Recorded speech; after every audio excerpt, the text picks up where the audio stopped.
Maharashtra bulletin, आपला महाराष्ट्र, आपली बातमी। त्र्यंबकेश्वर देवस्थान परिसरात भाविकांना मारहाण झाल्याच्या घटनेच्या पार्श्वभूमीवर आता प्रशासनाने दंडाधिकारीय चौकशी सुरू केली आहे। या संदर्भात नागरिक आणि भाविकांकडे असलेली माहिती, तक्रारी किंवा पुरावे पुढील 3 दिवसात सादर करण्याचे आवाहन प्रशासनाकडून करण्यात आले। त्र्यंबकेश्वर येथे गेल्या काही काळात भाविकांना आलेले गर्दीचे अनुभव, दर्शनासाठी विकले जाणारे पास, थेट दर्शनासाठी पैशांची मागणी तसेच या संदर्भातील इतर घटनांची माहिती प्रशासनाकडून मागवण्यात येत आहे। या सर्व बाबींची सखोल चौकशी करण्यासाठी त्र्यंबकेश्वर इगतपुरी उपविभागाचे उपविभागीय दंडाधिकारी यांच्या मार्फत दंडाधिकारीय चौकशी सुरू करण्यात आली आहे।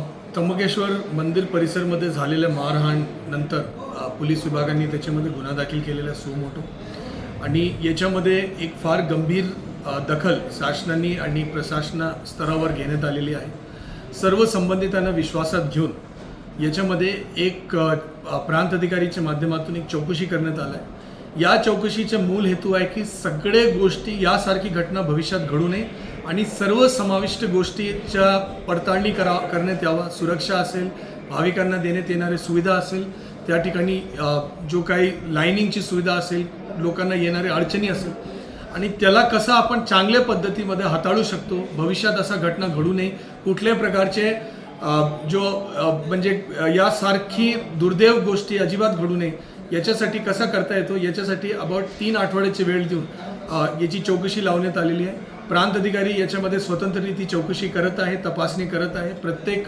विषयाबद्दल विचार करत आहे आणि आधी झालेली काही घटना असेल, म्हणजे छोटे मोठे तक्रार असेल, प्रत्येक तक्रारीचा विचार करत आहे आणि त्याच्यामध्ये ते बंद लिफाफ्यामध्ये वरिष्ठांना ते आपला अहवाल देणार आहे आणि त्याच्याप्रमाणे याच्यामध्ये पुढील म्हणजे सुधारणा त्र्यंबकेश्वर मंदिर परिसरामध्ये। या चौकशी दरम्यान भाविक, स्थानिक नागरिक किंवा संबंधितांकडे जर काही तक्रारी, अनुभव किंवा पुरावे असतील तर ते पुढील 3 दिवसांच्या आत प्रशासनाकडे सादर करावेत असे आवाहन करण्यात आले।